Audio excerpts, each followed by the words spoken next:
Hello and welcome to the 8th episode of OK Takes, the podcast that is just okay in this polarizing world we find ourselves living in today. So right now we have a very special episode of OK Takes. Yeah, I made the drive out from Oklahoma. I'm here. It's our first Kobe episode, episode 8. Had to do something special. We connected the dots and it landed perfectly. Yeah, we're going to have multiple Kobe episodes. Mm-hmm. We'll find random connections. We'll force it like people do on Twitter. Exactly. 81. Yeah, 81, 5 for 5 rings. Well, I guess we already passed 5. That's true. Every multiple of 5. Yeah, every multiple of 5, yeah. All right, so now to kick off episode 8, it's official.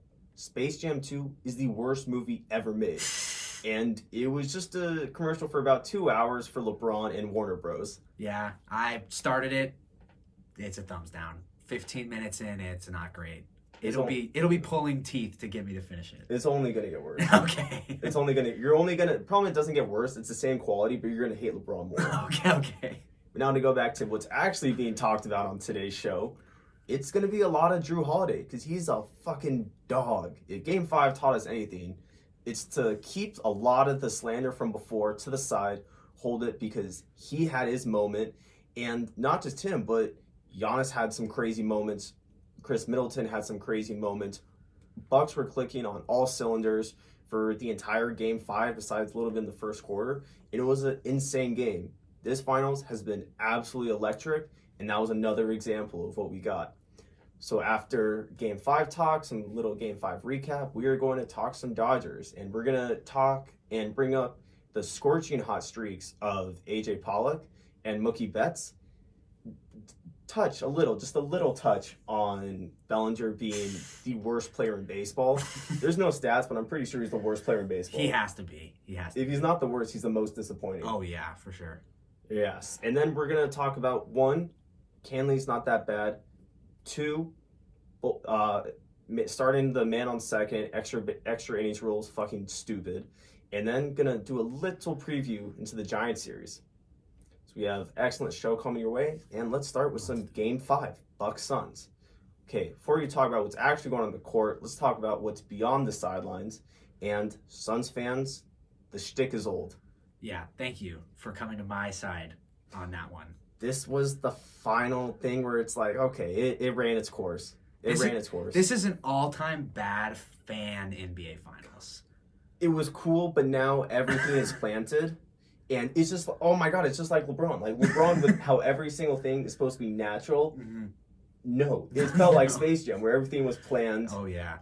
Algae rhythm. There's a lot of algorithms going on because you're supposed to be funny, you're supposed to be random, you're supposed to have Suns and 4 guy, completely random, couldn't have made that thing up, which is what made it great. But now you have like the money man who's funneling through his like EDD payment, like he was Tim Kirkjian doing the TikTok with Jojo Siwa. When you're doing something that's that planned, it's not funny. The whole point of fans is to be random, is to be eccentric. You couldn't even think about it. But then it's like, okay, you thought about this, you purposely got incredible tickets, you took all the money you have out the bank and just started shuffling through Giannis's bricks.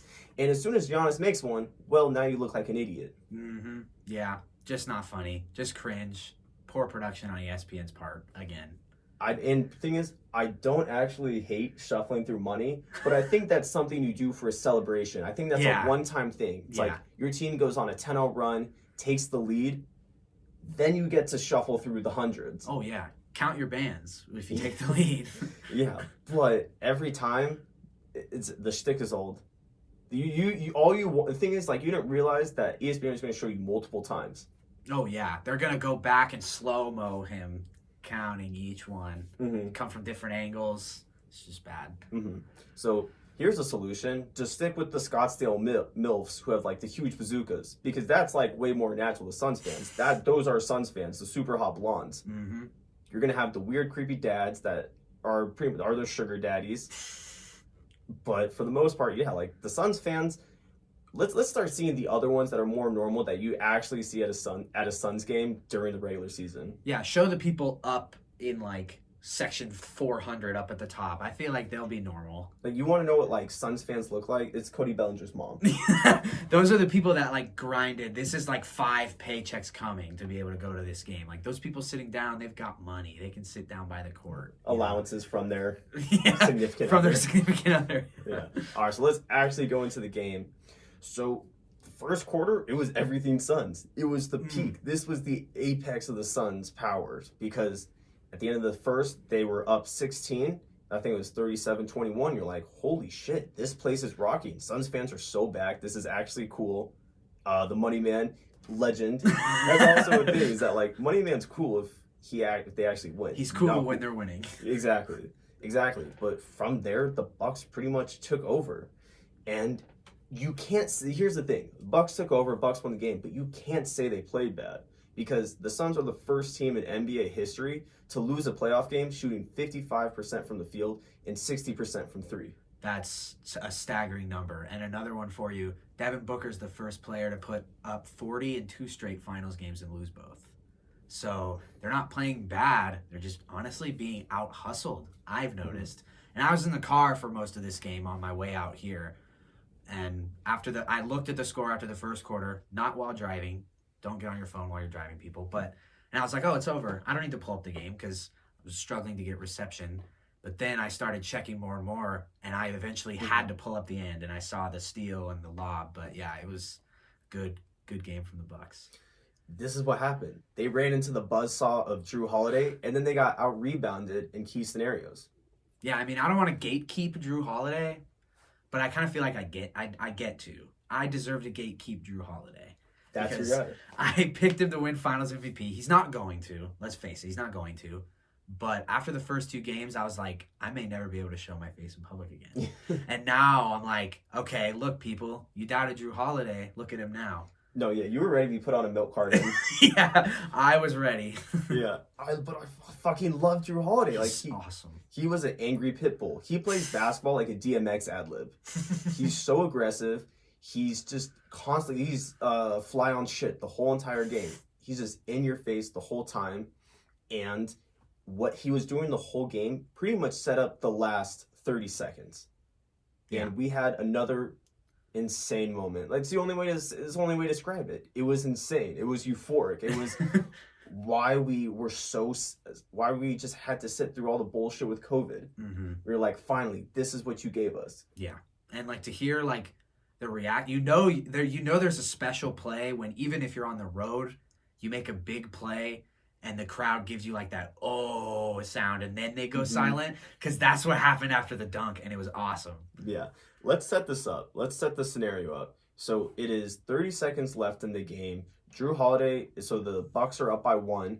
Jrue Holiday throws up a brick, and now the Suns are off and running. Booker has the ball, and it's like, okay, Booker's going to take Tucker to the hole, or he's going to step back on him. That Booker's going to get a shot off because Booker was playing well. Like we just mentioned, he had 40 points. He was like, the Suns have their guy. This is his moment. Booker gets trapped with Tucker, and then Giannis pulls up on him, and now he's not able to shoot a layup. And Jrue Holiday reads this from the beginning. I mean, he was Nostradamus. He knew exactly what was going to happen, and he goes in, forces the triple team, says fuck it to Chris Paul, bails that assignment, snatches the ball away from Booker, takes it to the other end, waits for Giannis perfectly to come in for the alley-oop, just threads the needle. Giannis dunks it after Chris Paul had an all-time dirty shove that no one's talking about. And that was it. The and one. And then the angles we got of everything. I've seen thousands of pictures. We have the one picture of like LeBron on the sidelines, and then there's the lady like crying into her husband's arms. And then we have the Giannis picture of him flexing. Yeah. And they were up by how much? Going on to the dunk? They were up by 1 going into the dunk. Think about it from a perspective of the balls on Jrue Holiday to throw that lob.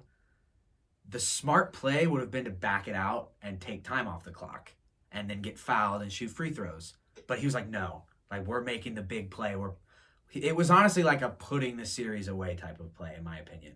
Mm-hmm. Like that was what was going through Holiday's mind. He didn't want to dribble out to the 3-point line and get fouled and shoot free throws. He was like, no, I want to assert that we are here to win these finals.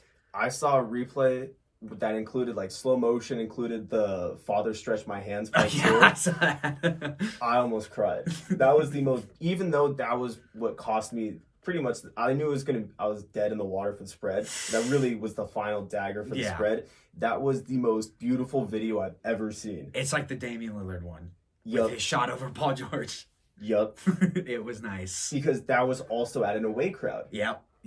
So I think that's the greatest sound. And so I think part of my take to the Mount Rushmore of greatest sounds in sports, and it was the silence of a home crowd. Oh, yeah. It's It's incredible. Yeah, it's incredible. When you know, imagine being Giannis. Like, obviously you're a millionaire, but like making that play and just hearing the crowd like succumb to you, like to the play that's got to be such a cool feeling. You can't write a better script for Giannis's play on Aiden at the other end.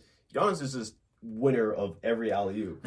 Yeah. Like that is what needs to be the next defibrillator. So if someone's in a coma or about to enter into where their heart says, I'm done, like I'm tapping out.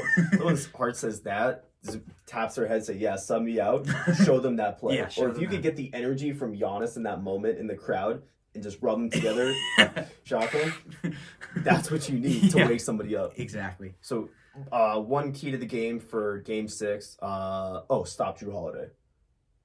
Yeah. I mean, I think it's over. Do you think it's over?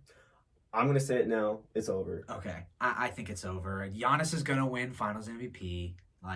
But yeah, if they, like in the first 2 games, they won both. And what did they do? They took Jrue Holiday out of the game. Like they stopped him. That's clearly the key. And we'll pretty much wrap up game 5 with this thought of Jrue Holiday was given shots that Monty Williams was okay with. Now Monty Williams is not okay. Yeah, I mean, Jrue Holiday's the glue guy. Yeah. Well, where does he rank among like the Patrick Beverley, Draymond Green, Bobby Portis hierarchy? Because he's a scrappy player like that. So where does he fall? He's a scrappy player, but he's also good. Yeah. Okay, well, scrappy is always for guy who's really good on defense but can't do much on offense. Yeah, He just said screen and D. Screen and D. Yeah, Holiday is actually more than that. Mm-hmm. So he's probably in a different tier. He's probably 1 tier above Delhi. Yeah, I like that. Yeah, all right. So that was game 5 for you guys. And now let's talk some Dodgers. So the Dodgers are currently 1 game back from the Giants in the NL West. They play. So you guys will be hearing this Monday. So we have a series on Monday. And then we are currently 4 games up on the Padres. And in the past 5 games, we have gone 4-1 and outscored opponents 53-17.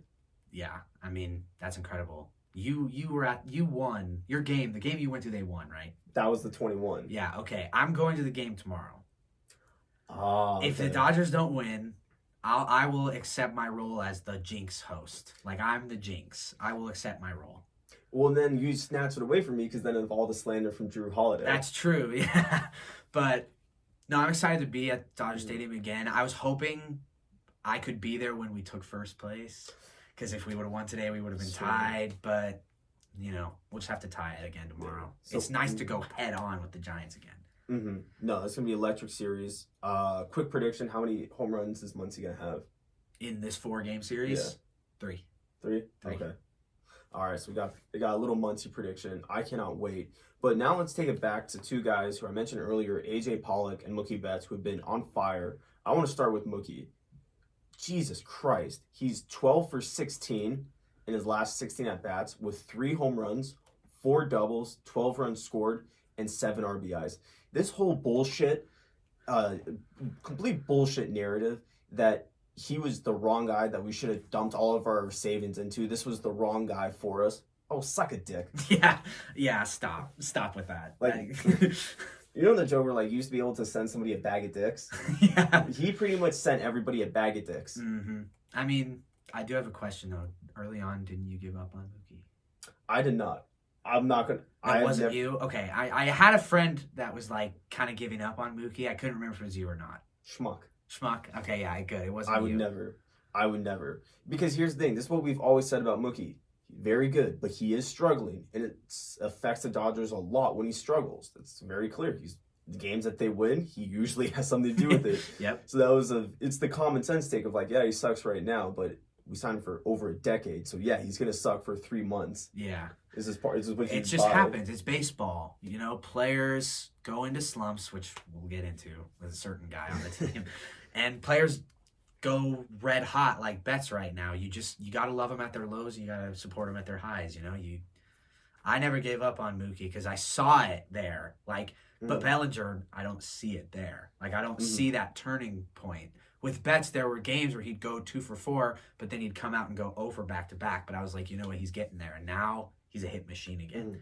I actually do want to dive more into Belly, but as far as Betts, if you look at his stats now, they're inflated a ton. Like, now his batting average is up 20, has been throughout this crazy stretch. His batting average was raised 26 points. His OPS was raised 79 points because he's slugging the shit out of the ball. Yeah. But we do have to mention, so yesterday's game, 3 doubles, and a home run. But as he was coming in, I believe it was in the 7th inning on a double, was a little wonky. So he did hurt his hip, was taken out immediately, replaced by Gavin Lux to run for him. And Robert said it was not that big of an issue. It was just something that was nagging him all year. So knock on wood that... Robert said he's going to play tomorrow. I was so scared I wasn't going to get to see Mookie in person because I've yet to see him in person. But thank God Robert said he'll be in the lineup tomorrow. So hopefully he's all right. Yeah, I mean, that's something that you hope doesn't... It's not angry, so that's good. So hopefully his hip is being nice to him. Yeah, I mean, I watched a press conference before today's game, and he was kind of just saying, like, you know, it's something that's honestly going to nag at Betts all year, and they kind of just need to communicate. Betts will tell him when he doesn't think he can go and things like that, and just got to watch it, you know. We need this guy down the stretch, obviously. Yeah, I mean, it's classic, keep an eye on it, but in a game or in a series like this against the Giants, you have to play him. He has to play. All right, so now let's talk some AJ Pollock because this is your guy. This is my guy. 14 for his last 25 in July, I believe, and 5 home runs. He has the most home runs out of any player in the month of July. Like, out of nowhere. Like, where did he come from? Like, he was one of those guys where every time I never see him get a hit, but somehow he has a 260 average. Like, the first half of the season, I was 270 now. Yeah, 270 now. The first half of the year, I was like, how does this guy have a 260 average? I feel like every time he comes up, he gets out. And now I'm like, oh my God, this guy can't stop getting hits. It's been a real pleasant surprise. And we know, I mentioned earlier with like a hungry dog runs faster. A dog that's about to get traded hits a lot better. Because that was what a lot of people were saying, where it's like, okay, we'll entertain the idea of a Chris Bryant. Yeah. And now that I've seen some, and it could just be bullshit, but Juan Soto as well. Ooh. So, but that's the thing with Pollock though, is like he was a piece. This was a piece that you're like, okay, he was 3rd in the bigs and with home runs during the COVID year. Yeah, last year. So you're like, wow, this guy provides power. A lot of teams could use an AJ Pollock. A lot of teams would be dying for an AJ Pollock. Now it's like the Dodgers like, okay, you've earned it. Yeah. So you just want to like freeze him, wrap him in bubble wrap, and just hold him until September and then October. Is he in a contract year? No. Okay. Or obviously he might be. Because I know 3 years. I know Taylor is, and all of a sudden Taylor's having the best year of his career when he's in a contract year. So.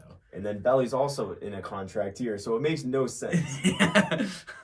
Yeah. And then let's talk about some Kenley. Because it sucked. Blew a save today. We're not going to beat around the bush. That blew.